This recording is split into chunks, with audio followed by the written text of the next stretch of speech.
अनंत कोटि ब्रह्मांड नायक सदगुरुदेव गुरु गणेश नाथ जी के चरणों में कोटि कोटि प्रणाम। बाबा रामदेव जी को कोटि कोटि प्रणाम और सभी भक्तों को शंभु शंकर हर हर महादेव। आज जो विषय है भगवान बुध ग्रह का और बड़ी ही अपार महिमा है उनकी, और इनकी वर्णन करने से पहले मैं एक लाइन गुरुदेव के निमित्त गाना चाहूंगा, सुनिए।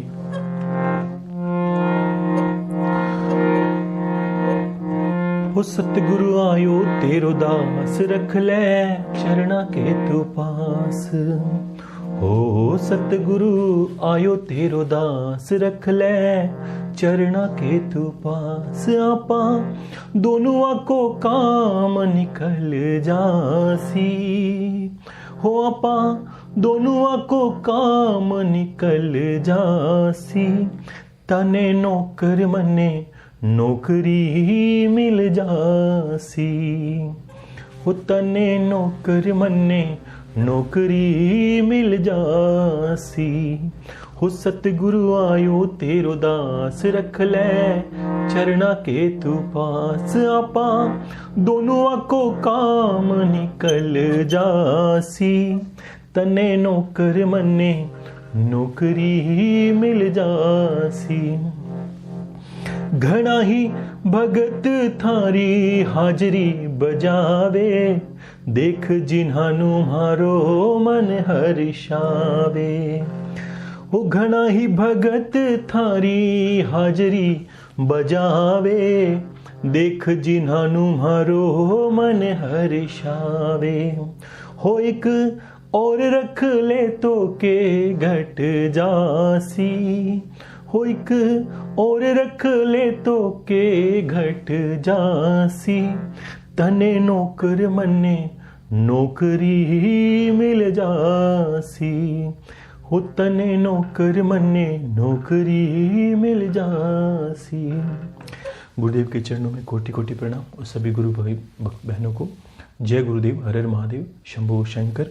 तो आज बात करेंगे हम बुध ग्रह के बारे में, जो बड़ा ही सौम्य और कोमल स्वभाव के होते हैं। इनके पीछे भी देखो, कभी क्या होता है, ज्ञान हमारे तक आते आते बहुत सी मिथ्याएं भी चली आती है कि वास्तविकता के ग्रंथ नहीं रहे, वास्तविकता की पुस्तकें नहीं रही, वास्तविकता का जो ज्योतिष है वो नहीं रहा, जो अब लोगों के अनुसार ढलने लगा है। जिसने जो चाहा उसने कह दिया, जिसने जो चाहा उसने अपना अनुसार बना दिया।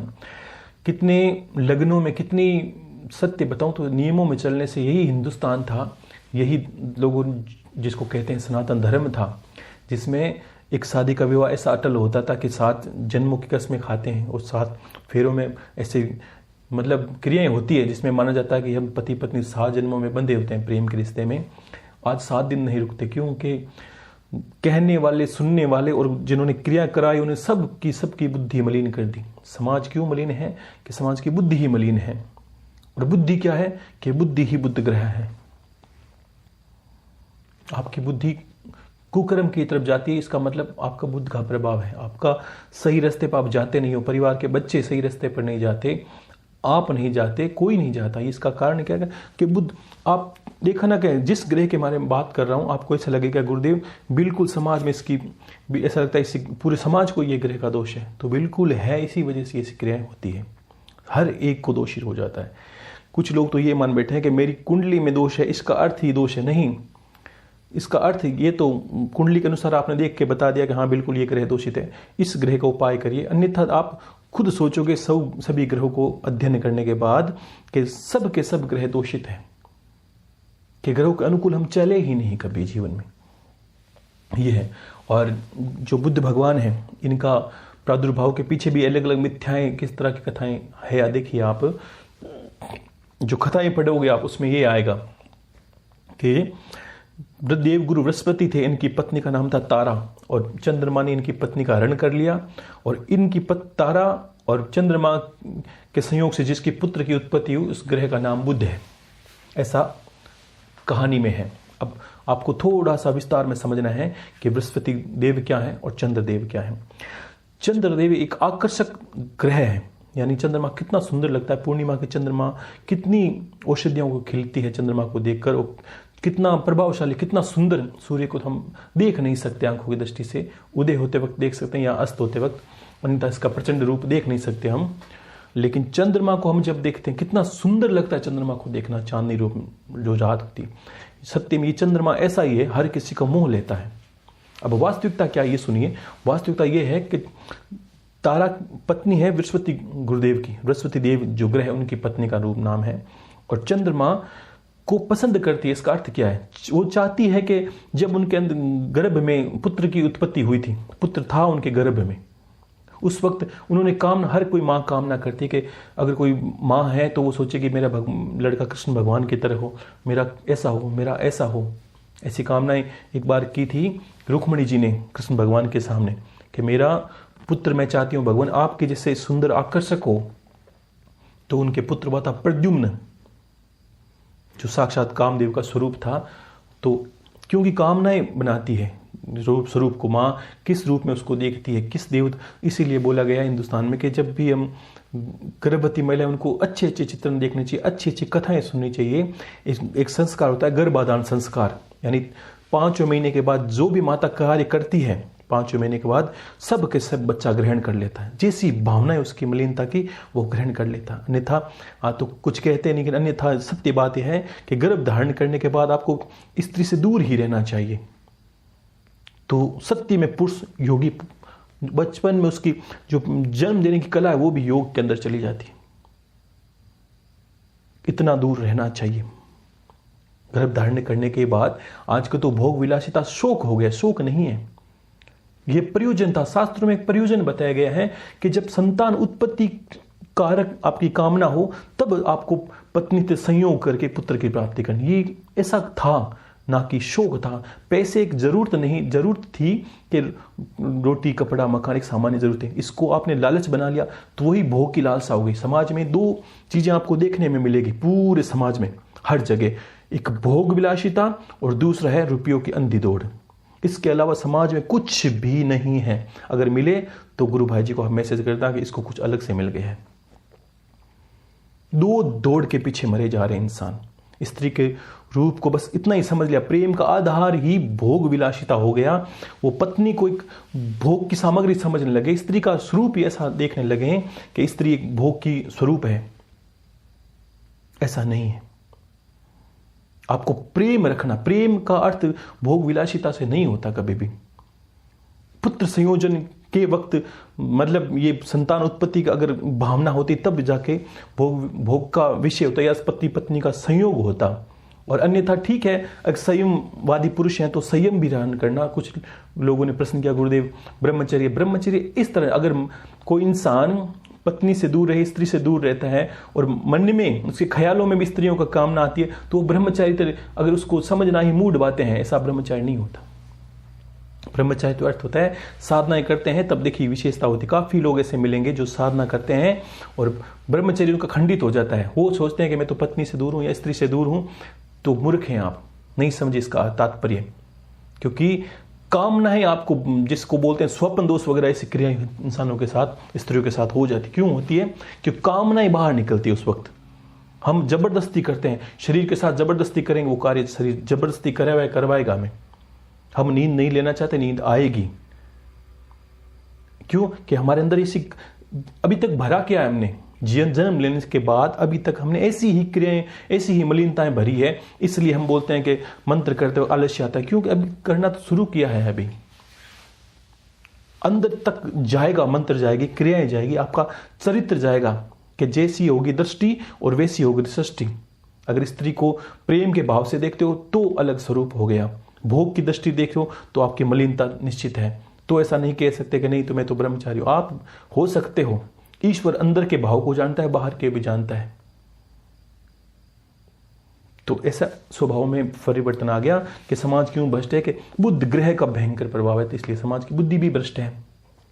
स्त्रियों को ले लीजिए, पुरुषों को ले लीजिए, हर चीज में देखो, इंसान को सब दिया जाए, रुपये दे दी जाए, उसको सारी सुविधाएं उपलब्ध करा दी जाए, अगर उसकी बुद्धि सही नहीं होगी तो आपको लगेगा कि ये इंसान सब गलत रास्ते ही जाएगा, ये सही रास्ते जा ही नहीं सकता। क्यों? क्योंकि उसकी बुध ग्रह यानी बुद्धि ही खराब है। ठीक है ना? तो इस है समाज में इस तरह का, अब रोका नहीं जा सकता, लेकिन अंतर में एक जो कार्य करते हैं उनको भगवान ने अपनी शरण में जिनको ले रखा है वो तो अपने रास्ते चलते चलें ताकि कल्याण का रास्ता अग्रसर हो। समाज नहीं सुधरने वाला, समाज बस एक धर्रे पर जा रहा है। वो उनको खुद को पता है कि गुरुदेव बहुत हो चुका, अब इतनी मलिनताएं आ चुकी कि अब अंत ही होगा और कुछ नहीं हो सकता हमारा। ऐसे भी लोग हैं, सुनने वाले भी हैं, लेकिन जिन्होंने कार्य किए हैं, जिन्होंने समर्पण किया है और जो चल रहे हैं उनके साथ ईश्वर है ही, और मेरा आशीर्वाद भी है कि वो निकलेंगे इस रस्तों से सारे से। अब बुध ग्रह का प्रारूप सत्य में समझिए क्या, जब गुरु बृहस्पति देव की पत्नी तारा थी तो उनके मन में हमेशा ऐसा था कि मेरा पुत्र, एक कामना होती है, पुत्र की कामना थी, और चंद्रमा जैसा मेरा पुत्र होना चाहिए। एक स्वाभाविक है, कोई माँ सोचती है, कोई कुछ कामना करती है कि मेरा पुत्र ऐसा होना चाहिए, तो अच्छी बात। तो अब देखिए बुध ग्रह का स्वरूप प्राकृतिक दृष्टि से या वैज्ञानिक दृष्टि से देखोगे तब भी आपको लगेगा बुध ग्रह का स्वरूप चंद्रमा के जैसा ही है। स्वरूप में सौम्य, चंद्रमा क्या स्वरूप में सौम्य है, बिल्कुल वो सौम्य है। आकार में छोटे हैं, सूर्य के सबसे नजदीक हैं, इसलिए बुध ग्रह हैं। और इनको आप चंद्रमा का पुत्र लोगों ने बोलना शुरू कर दिया, बिल्कुल है। शशि नंदन भी कहा जाता है, जैसे हनुमान जी अब अंजनी माता के पुत्र हैं, लेकिन आप पवन पुत्र भी कहते हो। इसका अर्थ ये नहीं कि पवन देवता के कैसे पुत्र हुए, ये आपको नहीं सोचना, कार्य प्रणाली को समझना होता है। ऐसी चीजें सोचने मात्र से दोष हो जाता है। समाज में आ गया ना कि एक सुनते हैं, कितना गंदा लगता है कि प्रभु को गाना चलते लोग सुनते हैं, मैंने काफी बार देखा, शर्म आती है चीजों पे कि आप भगवान करे तो लीला, हम करे तो करेक्ट लीला। इस तरह की कितनी गंदी गंदी चीजें भगवान पर आ गई। कोई धर्म अपने भगवान पर भजन बनाता समझ में आता है, गाने नहीं। अब तो गाने भगवान पे चरित्र पर बनने लगे हैं, फिल्में भी बनने लगी। ऐसा नहीं करना चाहिए। समाज को किस तरह समझाया जाए, ये तो पॉसिबल ही नहीं, संभव ही नहीं है हर तरीके से। और मैंने क्या कहा, जैसी होगी दृष्टि, यानी जैसी चीजों को हम देखेंगे अनुसरण वो ही करेंगे हम। तो ऐसी चीजों से बचना चाहिए आपको, ठीक है। तो इसलिए चंद्रमा का पुत्र भी उनको कहा गया, क्योंकि उनका स्वरूप में चंद्रमा है। माता तारा और बृहस्पति उनके पिता है। बृहस्पति भी पिता है और चंद्र भी पिता है। ठीक वैसे ही जैसे हनुमान जी के पवन भी पुत्र हैं, पवन देवता भी पिता है, और अंजनी केसरी नंदन भी उनके पिता है। और शंकर भगवान के भी पिता, शंकर भगवान भी हनुमान जी के पिता कीजिए, उनका स्वरूप कीजिए, रुद्र रूप कह दीजिए। तो इस तरह आपको ज्ञान की दृष्टि से देखना है। देवों में दोष नहीं देखा जाता, क्योंकि देवता ऐसा कार्यकलाप बहुत ही कम करते हैं जिसमें समाज पे असर पड़े, तो ऐसा कभी दोष नहीं देखना। तो फिर बुध का प्रारूप चंद्रमा की बात है, सौम्य ग्रह और बुद्धि के कारक हैं। और इसको कहा गया शरीर में बताया गया है, मैंने पहले बता दिया था कि सिरों में पार्तु मार्तंड, यानी ललाट में, शरीर में, सिर के अग्रभाग में सूर्य का तेज, कपालम रोहिणीपति, हमारे कपाल के अंदर जो मन का प्रभाव है, जल तत्व का प्रतिनिधित्व करता हुआ है, वो है रोहिणीपति यानी चंद्रमा। मुखम अंगारक पातु, यानी मुख के अंदर क्रोध का स्वरूप में है, वो है मंगल देव, ठीक है। और किसी ने कहा था कि गुरुदेव अंगारक रोग बनता है, अंगारक बनता है कि मंगल और राहु के संयोग से मुख में अंगारक रोग बनता है, तो इंसान क्रोधी बहुत ज्यादा हो जाता है, और जो भी बोलता है उसको लोगों को गलत ही लगता है, वो ऐसे भी कार्य होते हैं। तो मुखम अंगारक पातु। अब बुद्ध का स्थान है कंठम चे शशि नंदन। अब इनके दोष को सुनिए। बुद्धि का प्रभाव तो है ही, लोगों को दोष का है, तो अब कंठम क्यों बोला है? कंठ के अंदर इनका वास है। जैसे वाणी अगर मधुर बोलने वाला है तो ये इनके अच्छे प्रभाव दिखते हैं बुद्ध के। और नकारात्मक प्रभाव किस तरह है? रोग क्या है? कंठ का कोई रोग हो, जैसे लोगों को आजकल बहुत ज्यादा प्रॉब्लम होती है कि थायराइड की, ये इनका दोष है। लोगों की वाणी नहीं है, बोला नहीं जा सकता, गाया नहीं जा सकता, ये भी इनका ही दोष है। लोग तुतला के बोलते हैं, ये भी इनका दोष है। लोग जिसको बोलते हैं कि गूंगे और बहरे, डीफ एंड डम, ये दोनों ही बुद्ध का प्रभाव है, और बिल्कुल ऐसे ऐसे खतरनाक प्रभाव है इसके। और चरम रोग हो जाए तो भी इंसान को बुद्ध का प्रभाव है। ये रोग अगर हो जाए तो समझना चाहिए इनको बुद्ध करे का दोष भी है। अब इनसे निवृत्ति कैसे मिलती है ये सुन लीजिए। अगर ज्यादा होगी तो यहां तक कि देखो, किसी ने कहा कि गुरुदेव अगर ज्यादा प्रभावित हो जाए तो लोगों को गले का कैंसर तक होता है, ये भी बुद्ध का ही प्रभाव है। फेफड़ों में पानी जम जाता है, जिसको एलर्जी बोला गया है। और अगर आपकी भाषा में बोले, जिसको बोलते हैं कि एसोफिलिन काउंटिंग, टोटल एसोफिल काउंटिंग ऐसी जांच होती है, इसको चेक करवाओगे तब भी आपको पता चल जाएगा कि एलर्जी का रोग हर किसी को हो रखा है।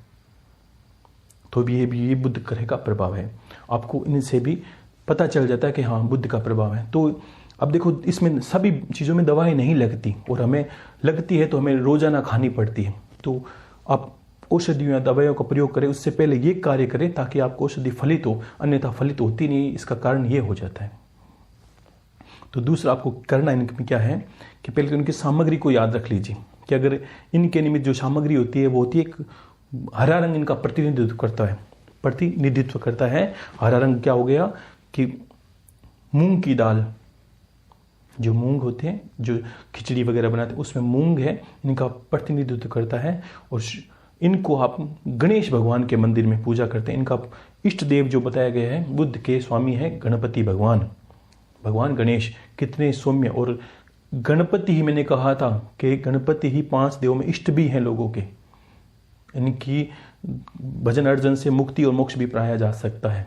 5 देव में जो गणपति है वो भी इनके इष्ट देव हैं, जो बुध स्वामी के, जो बुध ग्रह के इष्ट देव हैं वो गणपति है। अब गणपति की उपासना करने से भी आपको बुध की अनुकूलता प्राप्त होगी। सबसे पहले मान लीजिए आप मूंग का दान करते हैं, 1.25 किलो मूंग ले लेंगे, नारियल और 11 या 21 रुपये दक्षिणा, और गणेश भगवान के मंदिर में जाके आपको अर्पित करनी है। किसी पुजारी को दे दीजिए या मूर्ति का आगे अर्पित चढ़ा सकते हैं आप। ये करना है, और हरा कपड़ा देना है। कपड़े का छोटा सा मीटर का चौरस चौमुखा वस्त्र हो, वो वस्त्र देना। हरा कपड़ा भी पहनने के लिए दे सकते हैं, आपकी इच्छा हो पंडित को तो आपकी इच्छा दे दीजिए। कोई चोला पहने, वो चाहे पहने, पूछ के दे सकते हैं, कोई बड़ी बात नहीं। ये इनकी सामग्री होगी जो दान की होगी, ठीक है। और अब इनके निमित्त क्या होता है, इसका जब अगर करते हैं हम, तो आपको बुधवार के दिन गणेश भगवान के मंदिर में बैठकर कुछ देर 10, 15, 20 मिनट आपको आंखें बंद करके माला नहीं करनी होती। आपको सिर्फ इतना ही करना है, ओम बुम बुद्धाय नमः। जिनको दोष है सबके बीज मंत्र हैं, बुम बीज मंत्र इनका, ओम बुम बुद्धाय नमः, ओम बुम बुद्धाय नमः। 15-20 मिनट करना है। उससे पहले आप गणपति भगवान की पूजा कर लीजिए, और व्रत भी अगर करते हैं तो बुध के निमित्त आप कर सकते हैं। और गणेश भगवान को, इनको पूजा की विधि क्या है, कुछ लोग गणपति भगवान की श्रेष्ठम पूजा करते हैं, उससे भी बुध हमेशा इनके प्रबल में रहता है। ध्यान रखिए, गणपति भगवान बुद्धि के दाता हैं, और जिनमें बुद्धि है उनको कोई नहीं दुनिया में हरा सकता। हर स्थिति से वो निकल सकते हैं। बुद्धि है वो सूर्य को भी संतुष्ट कर सकते हैं, बुद्धि है वो चंद्र को संतुष्ट कर सकते हैं, बुद्धि है वो समाज से लड़ सकता है, बुद्धि है वो सफलता हासिल करता ही करता है। ऐसा मैंने पहले बोला था कि सत्संगत घर घर नहीं, और नहीं घर घर गणराज। गणपति भगवान सत्य में हर घर में नहीं है। ये इतना बड़ा विषय है कि आजकल लोग बहुत कम करते हैं। ध्यान रखना, बहुत कम है जो भगवान गणपति के उपासक हैं, और ये श्रेष्ठ देव हैं जो कुछ भी करने में समर्थ हैं। महादेव में समय लगेगा, विष्णु में समय लगेगा, माता में समय लगेगा, और ब्रह्मदेव में भी समय लगेगा, हर विद्या में समय लगेगा। लेकिन ये मैंने कहा, जो बुध का स्वभाव देखिए, वही गणपति का स्वभाव है। बुध ग्रह कैसे हैं कि भोले भाले, मासूम और कोमल और सौम्य ग्रहों को देवों का स्वभाव बताया गया है। तो आपको ये समझना, इस तरह के भोले हैं। और अगर कुंडली देखते हैं ज्योतिष में, तो आपको समझ में आएगा, बुध ग्रह अकेले हो तो इंसान ठगा जा सकता है, छला जा सकता है उसको, क्योंकि वो भोले हैं। अब प्रभाव कैसा पड़ता है लोगों का, अगर बुध ग्रह किसी ग्रह के साथ होते हैं, उसके स्वभाव को जीवन में आपको आपके जीवन में वही बदलाव आने लगता है। मान लीजिए सूर्य इनके अनुकूल हो जाता है, या इनके पक्ष में हो जाता है, या इनके पास हो जाता है, तो ये उनके वति जिस का संगत होगी, ये वैसा ही व्यवहार करने लगते हैं, गणेश भगवान की भांति। अगर आप प्रेत साधना करते हो, गणपति भगवान का आह्वान करोगे, तो भी गणपति भगवान जाएंगे। यानी वो भोले हैं, कहीं भी चले जाते हैं, ये उनका स्वभाव है। और हर काम में सफलता करते हैं। हर इंसान के हर काम में सफलता गणपति भगवान के बिना संभव नहीं है। कहीं भी पूजा करो, कोई भी गुरुदेव की पूजा करते हैं, हवन करते हैं, तो भी गणपति भगवान का नाम लिए बिना नहीं करनी है। इनका प्रथम पूज्य है, इनको प्रथम पूजने का तरीका है। और बहुत लोगों को, कुछ लोगों ने कहा गुरुदेव के गणपति भगवान के बारे में आप कहेंगे। देखो, मैं किसी अमृतवाणी में विस्तार से कभी कहूँगा, लेकिन आपको ये भी समझना है कि बहुत बड़ा विषय है, बहुत बड़ा विषय। कुछ देवों को कभी भी वाणी में बताना या उनकी महिमा को बताना संभव नहीं है। साक्षात महादेव का वरदान है, माता का वरदान है और सभी देवों का वरदान है। इनके बिना कहीं कुछ प्रवेश नहीं हो सकता। और शादी में विशेष महत्ता होती है इसकी। पुराने गांव में शादियां होती है तो कितने दिन पहले गणपति भगवान को बिठाया जाता है। आपको इतनी शर्म आने की बात है कि शादियां हो रही है, कोर्ट में हो रही है, कौन गणपति कौन के मरे जा रहे हैं शादियों के पीछे, एक स्त्री पुरुष के आकर्षण में फंसे हैं। नाश होगा ऐसे लोगों का, कुछ नहीं होने वाला इनके साथ। इनको मतलब ईश्वर भी अगर एक मनुष्य जन्म देके उनको लज्जा आती होगी कि मैंने क्या सोचा था, क्या बनाया था। कीड़े मकोड़े की भांति जीवन जीते, एक भोग विलासिता के चक्कर में, एक रुपये के चक्कर में, एक स्त्री पुरुष के आकर्षण के चक्कर में मरे जा रहे हैं दुनिया पूरे में। मतलब कितनी गंदी चीजें हो गई है दुनिया के अंदर। बोला नहीं जाता इस चीजों के बारे में, क्योंकि बुद्धि का सबके नाश हो गया है। सब ने यही समझा कि जीवन ही सर्वोपरि है, इसको आनंद से जिया जाए, कल्याण नहीं सोचा। इसमें अगर रुपया है, इसमें हमारा नाम है, इसमें परिवार ने हमें कंधों पे उठा रखा है, बोला आपका बहुत अच्छे, लोगों क्या कहते हैं यही जीवन जीते हम। हर कार्य के पीछे माताएं बहनें तो विशेष कहती है कभी भी कि लोग क्या कहेंगे, ये बहुत बड़ी बात है, लोग क्या कहेंगे पता नहीं। हर कार्य को ये सोच के करते हैं, ये नहीं सोचते भगवान क्या कहता है, ये नहीं सोचते कि हमारे अंदर इसमें संतुष्टि हुई कि नहीं, ये नहीं सोचती कि वास्तव में समाज के हितकारी कार्य है कि नहीं होता। पूरा जीवन हम एक ही कार्य में निकालते हैं कि लोग हमें क्या कहेंगे, वो कार्य हमें करना है, लोगों को दिखाना है बस। ऐसी अंधी दौड़ में लोग चले गए हैं। तो आपको गणेश भगवान की आराधना से बुध ग्रह आपके अनुकूल हो जाता है। सामग्री मैंने बता दिया, हर ग्रह की सामग्री आप नोट इसलिए करवा रहा हूं कि आपकी जो लास्ट में सारे ग्रह जो हो जाएंगे समझ में, आपके रोग समझ में आ जाएंगे, निदान समझ में आ जाएंगे। तो आपको मैं जो तुलादान के बारे में बताऊंगा, किसी ने पूछा, मैंने कहा इसमें थोड़ा विस्तार से बता दूंगा। पहले जो वीडियो है नहीं रहे, किसी के पास है नहीं, मुझे पता नहीं, तो फिर मैं आपको इसमें विस्तार से बचाऊंगा तो आपको हर चीज़ समझ में आ जाए। इसलिए मैंने अलग अलग ग्रह को अलग तरीके से समझा दिया। और आज जब आप 9 ग्रह को पूरा सुनोगे तब आपको किसी को देखते ही सबसे पहले ये पता चल जाएगा कि किस ग्रह की दोष की वजह से क्या रोग है। तो पहले बात तो आप एक चलते फिरते डॉक्टर बन गए, आपको तो सीधा समझ में आ गया इसका ये ग्रह दूषित है, इसका ये विधान कीजिए, फिर कोई दवाई लीजिए, अन्यथा बिना दवाई भी वो ठीक हो सकता है, वो आपको कार्य करने। तो गणेश भगवान की उपासना, जिनको बुध ग्रह का प्रबल करना है, ऐसे ही बुध ग्रह सबका प्रबल होना ही चाहिए, बुद्धि तो सबकी श्रेष्ठ होनी ही चाहिए। आपको गणपति भगवान को तो हर घर में गणपति तो है ही, तो उनको बड़े प्रेम से उनकी पूजा करनी है। आपको पूजा में अगर मंदिर जा सकते हो तो और ज़्यादा अच्छा है, लेकिन इसमें कुछ लोगों ने कहा कुछ चढ़ा देते हैं पूजन। इनका परम प्रिय जो है वो मैं आपको बताता हूँ। आपको गणपति भगवान को एक चीज चढ़ती है, दुर्वा जो बोलते हैं ना, जिसको दूब बोलते हैं अलग अलग जगहों में, जहाँ हम जहाँ घूमते हैं, दुर्वा, उसको साफ दुर्वा जहाँ पर लोगों के पैर नहीं पड़ते हो, उस दुर्वा को निकालिए, दुर्वा को निकालिए और पीपल के 3 पत्ते, पीपल के शुद्ध सुबह सुबह साफ करके 3 पत्ते लीजिए पीपल के, उस पत्तों पर दोने जैसा बना लीजिए, 3 पत्ते, नीचे दुर्वा और ऊपर 2 लड्डू। मोदक इनको प्रिय है, आप 2 लड्डू कोई भी जो पीले कलर के लड्डू हैं, बूंदी के बनते हैं, वो 2 लड्डू लेने हैं। वो 2 लड्डू गणेश भगवान को अर्पित कर दीजिए बुधवार को। आपका बुध ग्रह इतना प्रबल हो जाएगा, आप सोच नहीं सकते, आपकी बुद्धि इतनी चलने लगेगी। उस दिन हो सके तो व्रत भी कर दीजिए। ये इतने सौम्य, मैंने क्या कहा था, इतने चंचल, आपको थोड़ी सी कला आई तो ये तुरंत आपके पक्ष में आ जाते हैं। क्या कमी रहती है? कभी सुना गणपति भगवान की 2 पत्नियां, रिद्धि और सिद्धि, ये दोनों सबको चाहिए कि सिद्धियां चाहिए, सिद्धियां चाहिए, रिद्धि और सिद्धि, समझ गए पत्नियों का अर्थ। क्योंकि इनको माने बिना आपको ना तो सिद्धि आती है ना रिद्धि। रिद्धि का अर्थ बुद्धि और सिद्धि का अर्थ आपको सिद्धियां या जो भी चीज चाहिए आ नहीं सकती कभी भी। लक्ष्मी माता की तस्वीर देखोगे तो ये पहले दिखेंगे आपको, इनके बिना वो भी नहीं आ सकती। सरस्वती माता की देखोगे तो भी ये दिखेंगे, महादेव की देखोगे तो भी पहले दिखेंगे। ये नहीं आएंगे तो कोई नहीं आएगा। तो फिर आपको इस तरह पूजन करना है। मंदिर में जाके घर में भी दुर्वा को चढ़ा सकते हैं, साथ में उस लड्डू के साथ थोड़ी सी सौंफ जो हरे कलर की हो। हरा कलर इनका प्रधान कलर है, इनको बहुत परम प्रिय है, इसलिए सारी चीज़ें ध्रुवा हरी हो गई, पीपल का पत्ता हरा हो गया। लड्डू आपको भोग इसमें पीले लगाने हैं और सौंफ इसमें साथ मिलानी है, पास में रख दीजिए चुटकी भर, या तो आपको हथेली में मुट्ठी भर के सौंफ पास में रख दीजिए और दिन भर आप व्रत कर सकती हैं। और जो गणपति भगवान के उपासक हैं, जिनको लगता है कि मैं गणेश भगवान की उपासना इष्ट के रूप में करते हैं, उनको हमेशा गणपति भगवान का आसन हरे कलर का रखना है, ध्यान रखिए, तो आपको बहुत ज़्यादा अनुभव होने लगेगा इनकी माला से।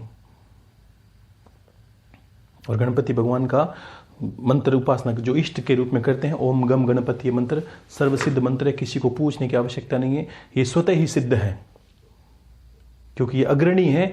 ये इनको किए बगैर आपको अगला ज्ञान भी कभी समझ में आता नहीं।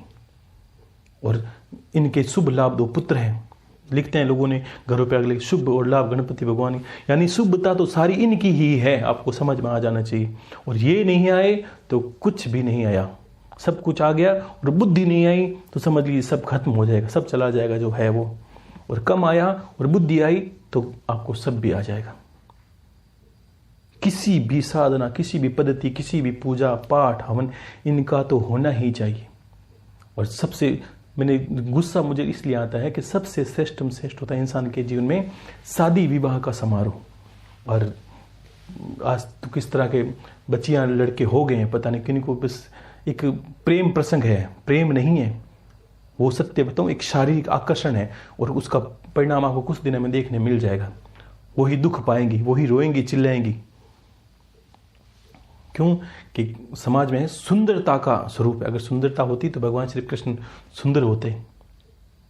सुंदरता को नहीं, सुंदरता को समझा ही नहीं, सुंदरता जानते नहीं। अगर गोरे होने से सुंदरता होती तो सारे के सारे अंग्रेज वो सुंदर ही होते। सुंदरता देखने में पहले इंसान को स्वभाव को देखना पड़ता है, वाणी को सुनना पड़ता है, उसके ज्ञान को देखना पड़ता है। पास बिठा के कुछ बातें करते हैं तब पता चलता है कि ये बनावटी सुंदरता नहीं है, ये वास्तविक सुंदरता है। माता काली को लोग दुनिया कहते हैं कि तो सुंदर तो नहीं है, लेकिन क्यों कि आकर्षण है उनके अंदर, वो होना चाहिए आपको। हम क्या समझें, दुनिया में इतने सौंदर्य प्रसाधन क्यों बिकते हैं, क्यों प्रोडक्ट बिकते हैं इतने, क्यों कि सबको सुंदर बनना है। आंतरिक मलिन भले ही हो, आपको चेहरा सुंदर होना चाहिए। चेहरे में सुंदरता छुपी है, लोग हमें चेहरा देख के बोलेंगे सुंदर है। तो ऐसा नहीं करना आपको। गुरु विद्या से चलते चले और बुद्ध भगवान का आराधना आपको बता दी है, ऐसी क्रियाएं बता दी है, इसको आपको करना है जीवन में। धीरे धीरे उतारिए हर चीज़ को। बहुत चीज़ें हैं जो हम भूल चुके हैं, ऐसा लगता है कि घर से निकल चुके हैं और भाग चुके हैं। किसी ने बोला कि कल गुरु भाई जी ने किसी ने प्रश्न किया था कि गुरुदेव वो एक बात आप बहुत अच्छी बोलते हैं, इतना अच्छा लगता है उस बात को कि दौड़ सके तो दौड़ दे, और जब तक तेरी दौड़ थकी और धोखा मिटा वस्तु ठोड़ की ठोड़। ऐसे लोगों के साथ ऐसा ही होता है जो भाग की विवाह करते हैं, जो ऐसा करते हैं, अंत में वो थक के घर आते हैं और चिल्लाते हैं, फिर क्या होने वाला है, सब कुछ हो गया। स्त्रियां, लड़कियां तो आजकल मतलब समाज की छूट है, घर वालों की छूट है कि कैसा उनका चलन हो गया है, कैसे उनके शरीर को दिखाने की परंपरा चल पड़ी है कि पुरुषों के मुकाबले चलाई जाए स्त्रियों को। इस तरह चलाओगे आप, इस तरह समाज को सुधारोगे आप। स्त्री लक्ष्मी कही है। लक्ष्मी का अर्थ क्या है? लक्ष्मी का अर्थ है वो है जिसको छुपाया जाए। पैसे होंगे आपके पास तो सरेआम खुले नहीं रखोगे आप, खुले रखोगे तो कोई लूट के ले जाएगा। उसको तिजोरी में रखा है। इसलिए बहन बेटी, ये घर की इज्जत इसको बोला है, इंसान को नहीं बोला। इनको इज्जत बोला, इनको लक्ष्मी बोला है। इतने बड़े बड़े इनको शब्द दिए गए हैं, लेकिन अब ये तो खुद ही एक बोलते हैं जिसको अपने आपे से बाहर आना, वो आ चुकी है। घर वालों ने रोक टोक की नहीं है, फिर पछताते हैं, गुरुदेव मेरा लड़का सुनता नहीं। आपने ऐसा कुछ सिखाया उसको सुनने के लिए? मेरी बहू नहीं सुनती, उसको सिखाया कुछ कि नहीं? बेटी नहीं सुनती, आपने सिखाया कि नहीं सिखाया गुरुदेव? तो फिर अब इतना नहीं सिखाया तो फिर इनको कर्मों पे छोड़ दीजिए। इनकी वजह से आप दुख मत झेलिए अपने जीवन में।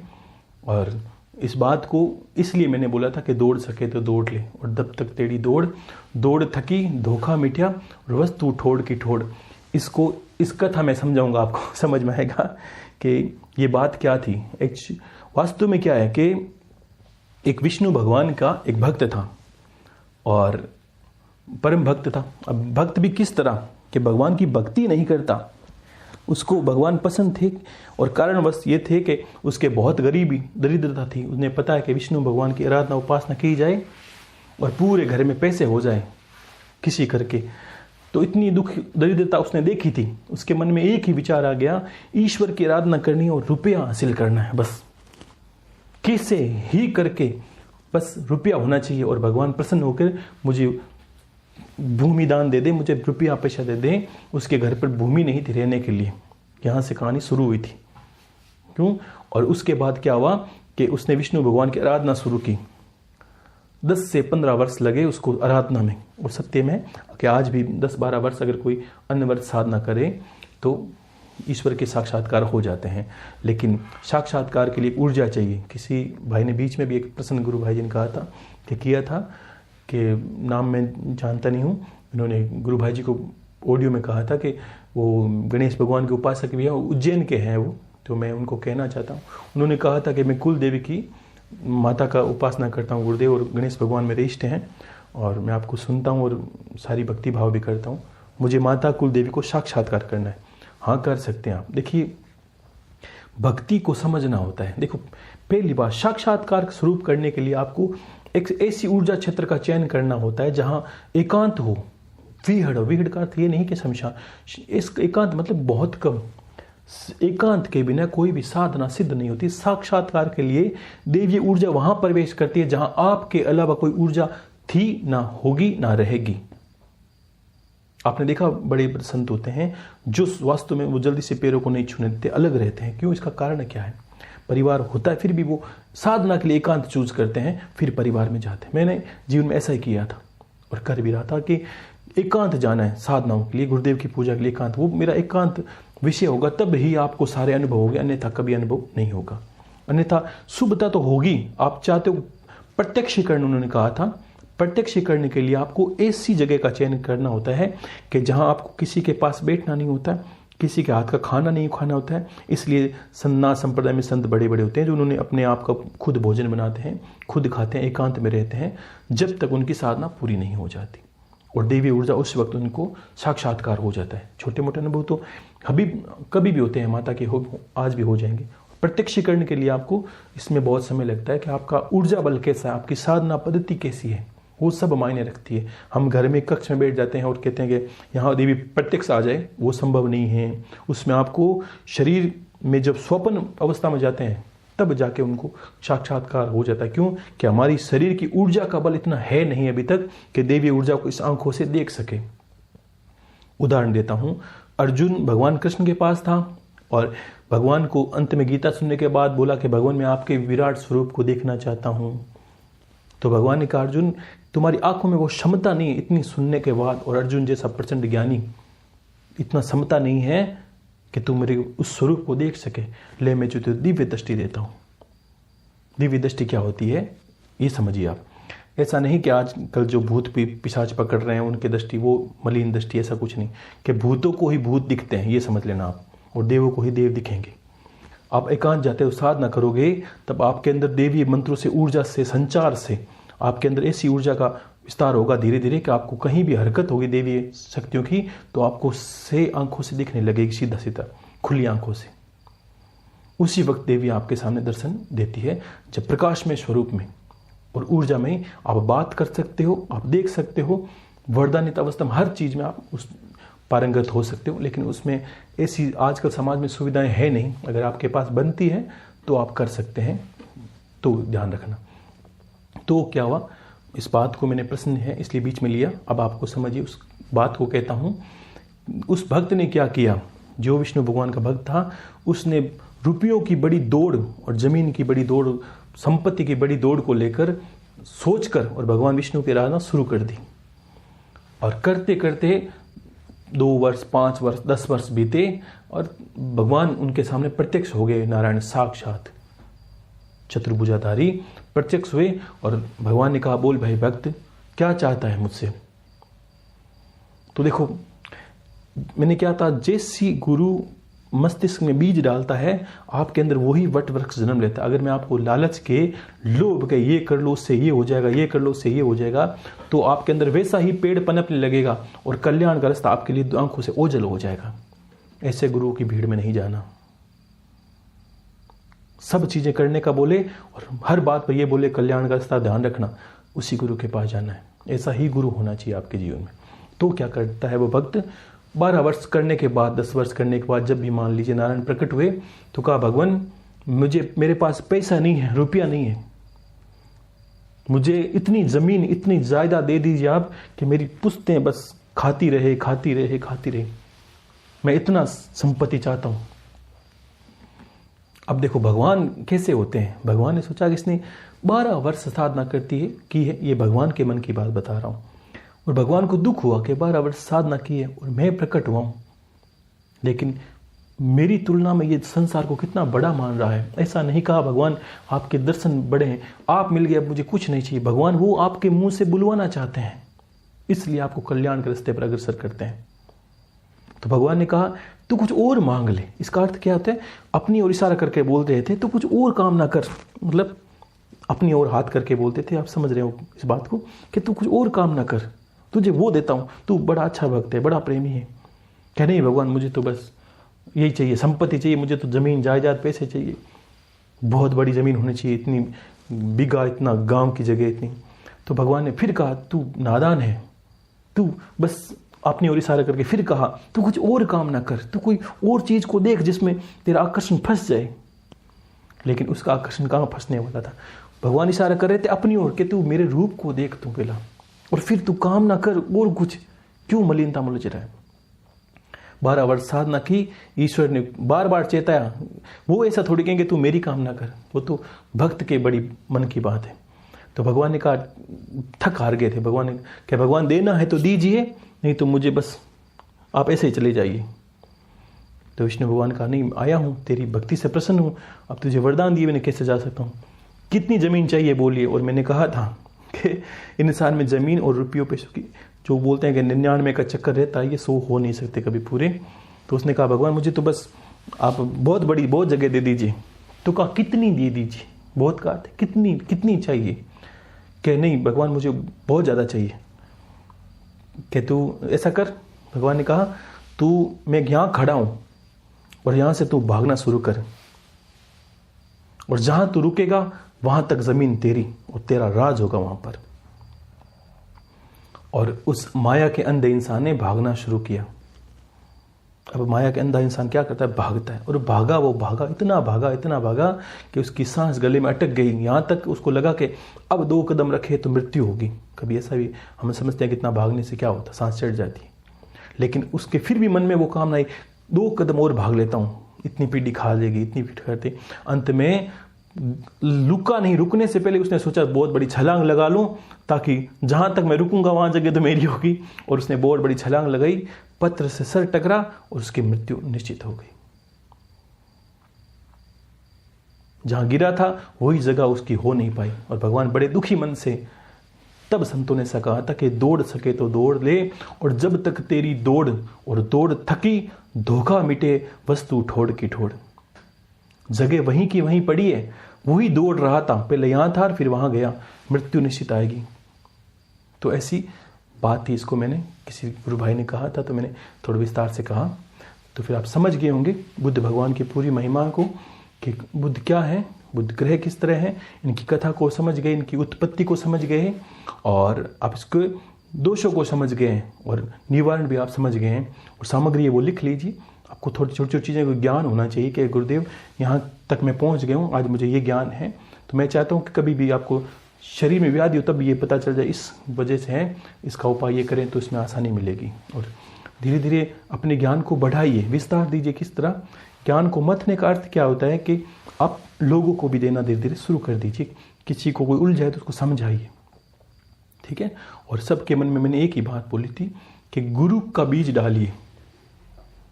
लेकिन इस बीज के पीछे एक बात पहले बोल देता हूं, ऐसा नहीं बोलना आपको 1% भी, और एक किसी तरह एक शब्द भी नहीं बोलना कि जो मैंने गुरु धारण किए वो कर लीजिए। इसको मैं बिल्कुल मना कर रहा हूँ आपको, नहीं करना। जो स्वतः आता है, स्वतः सुनता है, वो अलग बात, आपको किसी को नहीं कहना। तत्व का प्रचार जो करते हैं उसका अर्थ क्या है? आपको लगता है कि ये कल्याण के रास्ते पर जाना चाहता है, ये कुछ समझना चाहता है, उसको आप अपने मुख से गुरु तत्व के बारे में बताइए। गुरु का नाम नहीं, गुरु के बारे में बताइए कि गुरु होने से क्या होता है, गुरु ना होने से क्या होता है, कल्याण के रास्ते किस तरह अग्रसर होते हैं, भक्ति गुरु के बिना नहीं सफल होती नहीं। ये तत्व बताने की क्रिया है कि आपकी वजह से अगर 10 लोग भी गुरु को धारण करें, किसी भी गुरु को, गुरु की पात्रता बता दीजिए कि ऐसा गुरु होना चाहिए, चाहे किसी को भी करे कि गुरु धारण करने मात्र से या धारण करवाते हो 5 लोगों को भी, तो आपका भी कल्याण का रास्ता अग्रसर है, क्योंकि आपकी वजह से 10 जीव कल्याण को जाएंगे और वो ज्ञान के रास्ते पर अग्रसर हुए। लोगों की बुद्धि को एक तार पर करीजिए, भ्रांतियों को मिटाने के एक प्रयास कीजिए, ताकि लगे कि हाँ बिल्कुल आप अपने ज्ञान को भी, जो बोलते हैं कि इसको अपनी भाषा में कि मत रहे हो, आपको भी बोलने से भी या सुनने से भी ज्ञान होगा, और वो भी बातों को तर्क वितर्क करेंगे तो भी आपके पास उत्तर होगा हर चीज़ का। ये नहीं, ये कर लीजिए आप। तो मेरा आशीर्वाद है, खुश रहिए, ऐसे ही भक्ति करें आप सब लोग, मेरा आशीर्वाद है। और ऐसे तो मेरी सारी कामना है कि आपके नवग्रह ऐसे भी मेरी वाणी सुनने से और गुरुदेव का नाम लेने से ही प्रबल हो जाएं, ऐसा मेरा आशीर्वाद आपके साथ है।